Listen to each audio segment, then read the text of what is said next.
барномаро идома медиҳем. Мардумфиребӣ Пирӯзов Мунаввар Муллоидиевич, истиқоматкунандаи 56 солаи маҳаллаи Зарафшони ноҳияи Мастчоҳ, дар асоси муроҷиати 4 нафар ҷабр дида ба мақомоти милитсия сабаб шуд, ки нисбаташ бо моддаи 247 кодекси ҷиноятӣ парвандаи ҷиноятӣ оғоз карда шавад. Номбурда бо ваъдаи дохил намудан ба донишгоҳу донишкадаҳо маблағи довталабонро ба даст оварда ба манфиати шахсӣ истифода бурдааст. Чӣ гуна ҷабрдидаҳо ба доми ӯ афтоданд, аз гузориши навбатӣ маълумот гиред.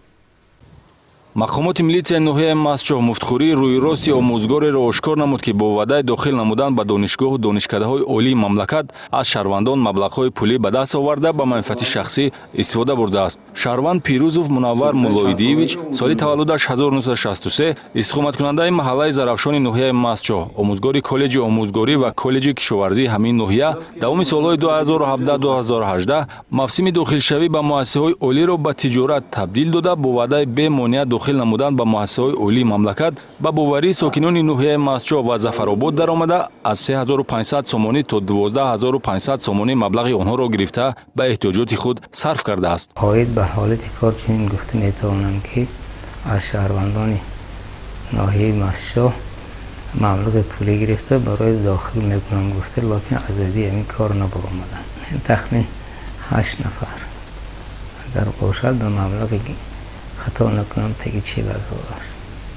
бо шунидани суханони бовариноки гумонбаршаванда аз шаҳрвандон бо умеди донишҷӯ кардани фарзанд ё ҷиянҳои худ маблағҳои калони пулиро дар ихтиёри қаллоб мегузоштанд. аз рӯи қобилият ва тавоноии дониш баъзе онҳо ба номи донишҷӯӣ сазовор низ гаштанд. аммо ҳарчанд ин ҷо саҳми Мунаввар Пирӯзов набошад ҳам, ӯ таъсири худро асос оварда маблағи талаб кардаашро мегирифт. донишгоҳи давлати ҳуҷҷатбе фани биологияве дохил мекунам гуфта 3000 гифтааст сарашбе.